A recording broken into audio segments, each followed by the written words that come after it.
আসসালামু আলাইকুম। কি অবস্থা সবার, কেমন আছেন? বিপ্লবের শহীদদের রক্তের দাগ শুকানোর আগেই কুকুর কুকুর কামড়াকামড়ি শুরু হয়ে গিয়েছে বিপ্লবের ক্রেডিট নিয়ে। ফেসবুকের একদল এলিট জেনজি যারা সারাদিন ফেসবুকে বসেই বিপ্লব করেছে, তারা দাবি করছে যে এই বিপ্লবের সমস্ত কিছু তাদেরই।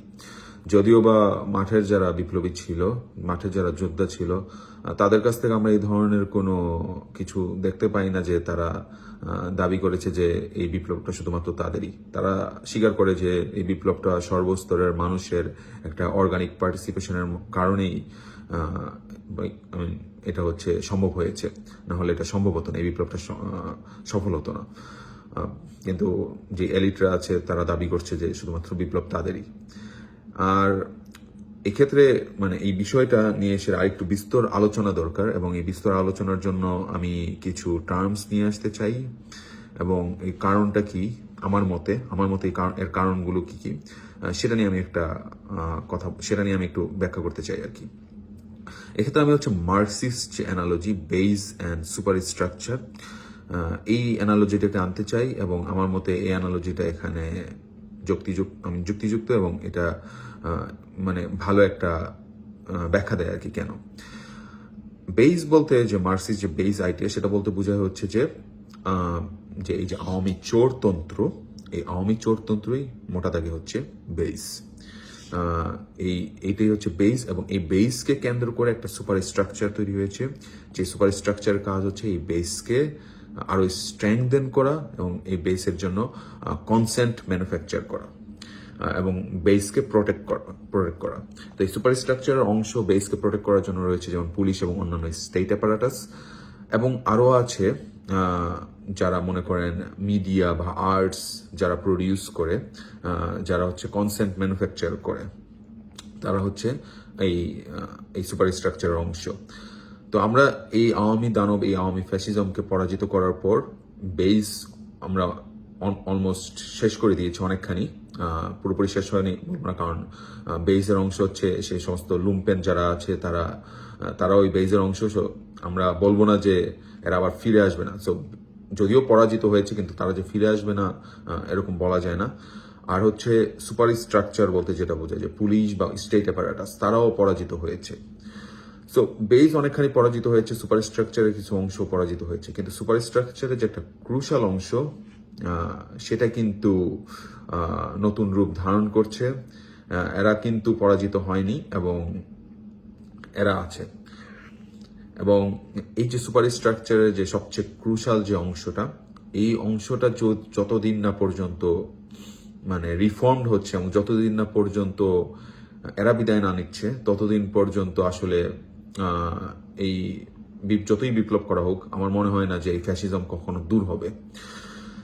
এই সুপার স্ট্রাকচারের যে অংশটার কথা বলছি, সেটা হচ্ছে সাম্প্রদায়িক বাম সুশীল, যারা বাম কিন্তু প্রচন্ড সাম্প্রদায়িক, যারা কনসেন্ট ম্যানুফ্যাকচার করেছিল গত এই ফ্যাসিজমের পক্ষে। সেই বাম যে বাঙ্গু যারা বাম আছে, তারা কিন্তু এখনো বহাল তবিয়তেই আছে, এবং তারা এখন প্রচন্ড ভীত, কারণ এই যে বেইসটা যে পরাজিত হয়েছে, এর ফলে এখন যেটা হয়েছে যে এখন নতুন করে আরেকটা শক্তি আসবে, এবং হচ্ছে সেই শক্তিটা হয়তো তাদের বিপরীতে কাজ করবে। সেই যে একটা ভয়, তাই সেই ভয়টা তাদের মনে প্রচন্ডভাবে কাজ করছে। তাই এখনই তারা একটা কালচার ওয়ার শুরু করে দিয়েছে, এবং যা আছে বিপ্লবের সবকিছু নিজেদের জন্য অ্যাপ্রোপ্রিয়েট করা শুরু করে দিয়েছে। তো এরা তো যে বিপ্লব যে রেভলিউশন কিভাবে কাজ করে, সেগুলো অনেক কিছুই তারা বই পড়ে জানে। তো কিভাবে বিপ্লব ব্যাহত করতে হয়, নিজেদের পক্ষে নিয়ে নিতে হয় পুরোটুক, কোনো ধরনের অবদান না রেখেই, সেগুলো তারা খুব ভালোভাবেই জানে। আমি সব বামকে বলবো না, কিছু স্পেসিফিক, কারণ বাম যদি সত্যি আমাকে অনেস্টলি জিজ্ঞেস করা হয়, বামদের সাথে আমার অনেক সহানুভূতি আছে, আমিও বামদের প্রতি সহানুভূতিশীল। কিন্তু বাংলাদেশের কিছু স্পেসিফিক বাম রয়েছে, যে শাহবাগী স্ট্র্যান্ডটা রয়েছে, সেই বামদেরকে আমি সাম্প্রদায়িক বাম বলি, যাদের কাজ হচ্ছে শুধুমাত্র এই দেশের যে সংখ্যাগুরু জনগোষ্ঠী আছে তাদের পিছনে লাগা, এছাড়া তাদের আর কোনো কাজ নেই। তো এই যে সুপার স্ট্রাকচারের যে এই যে সুশীলরা, বাম সুশীলরা, এই সাম্প্রদায়িক বাম সুশীলরা, এরা যদি কোনো ধরনের সেন্টার রাইট এই ধরনের রাজনীতি করা কোনো ধরনের শক্তিকেও যদি দেখে যে তাদের উত্থান হতে পারে, তো সেই ধরনের শক্তির বিপক্ষে ওরা আবার সেই ফ্যাসিজমকে ফিরিয়ে আনবে, যেটা আমার মত আর কি, আমার বিশ্বাস। তারা এই ধরনের শক্তিকে যদি দেখে যে এই ধরনের শক্তি আবার উত্থান হতে পারে, তাহলে তারা ফ্যাসিজমকেই প্রিফার করবে। সো সেন্টার রাইট বলতে কি বুঝাচ্ছি? সেন্টার রাইট বলতে ধরেন কেউ হচ্ছে ন্যাশনালিস্ট অথবা কেউ ট্রেডিশনালিস্ট, এই ধরনের কোনো যদি শক্তি থাকে, সেই শক্তিকে প্রতিহত করার জন্য তারা দরকার হলে এই সাম্প্রদায়িক বাম সুশীলরা আবার ফ্যাসিজমকে আবার নিয়ে আসবে। কারণ তাদের প্রধান উদ্দেশ্য জনগণের মুক্তি নয়, তাদের প্রধান উদ্দেশ্য হচ্ছে ন্যাশনালিস্ট কোনো ফোর্সকে বাধা দেওয়া, এটাই তাদের প্রধান উদ্দেশ্য। এবং এই যে বেসটা পরাজিত হওয়ার পর বা সুপার স্ট্রাকচার অনেকখানি পরাজিত হওয়ার পর এই বাম সুশীলরা অনেকখানি একা হয়ে গিয়েছে এবং তারা প্রচন্ড ভয়ে আছে, তাই এখন থেকেই তারা কালচার ওয়ার শুরু করে দিয়েছে, যাতে আগে থেকেই এই যুদ্ধে আর কি এগিয়ে থাকতে পারে। তো এই যে সুপার স্ট্রাকচার, এই কথাটা এই জন্যই আনলাম যে আপনি শুধুমাত্র বেসকে পরাজিত করে, শুধুমাত্র ভাবছেন যে আওয়ামী চোরতন্ত্রকে পরাজিত করেই আপনি ফ্যাসিজমকে দূর করতে পারবেন, এটা সম্ভব না। ফ্যাসিজমের দূর করতে হলে তার মূলকে উৎপাদন করতে হবে, এবং তার মূল রয়েছে এই সমস্ত সাম্প্রদায়িক বাম সুশীলদের মধ্যে।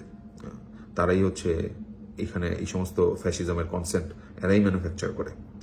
স্বাধীন হয়ে কি লাভ হলো, এই ধরনের কনসেপ্ট এরাই ম্যানুফ্যাকচার করে, জেনজিদের মাথায় এরাই ঢুকাচ্ছে এই সমস্ত কথাগুলো। কিন্তু সব বামদের ব্যাপারে বলবো না, আমার মতে সব বামরা এরকম না।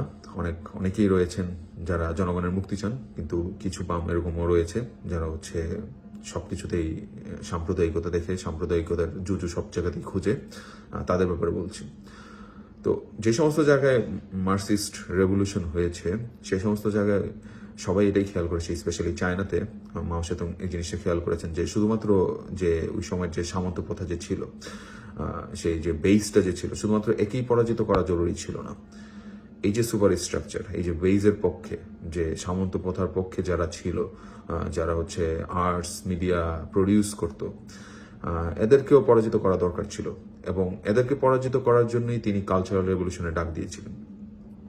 যদিও কালচারাল রেভলিউশন যেভাবে উনি করতে চেয়েছিলেন সেভাবে হয়নি, এবং অনেক মানুষ সাথে নিহত হয়েছে এবং অনেক অন্যায় হয়েছে অনেকের সাথে, এবং যে পথে আগানোর কথা ছিল সেই পথে আগায়নি।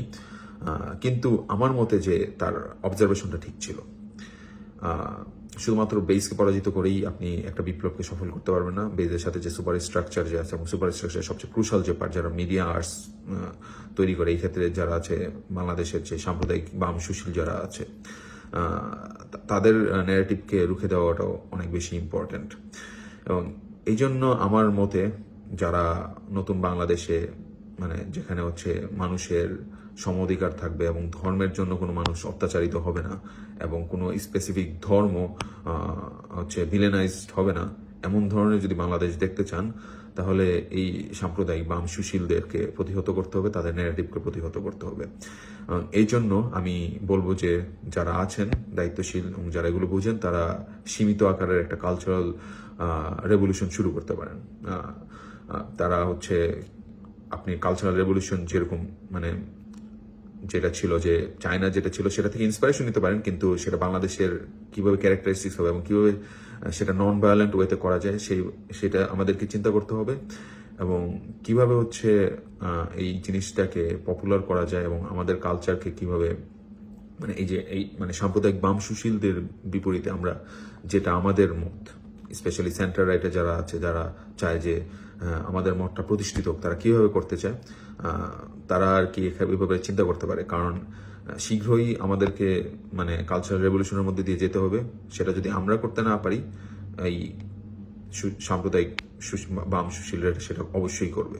তারা একটা কালচারাল রেভলিউশনে ডাক দিবে, এবং যারা অন্যান্য রাজনৈতিক চিন্তা চেতনার আছে, স্পেশালি সেন্টার রাইট যারা আছে, তাদেরকে পরাজিত করার কিভাবে করা যায় সেটার সমস্ত প্রস্তুতি তারা নিচ্ছে।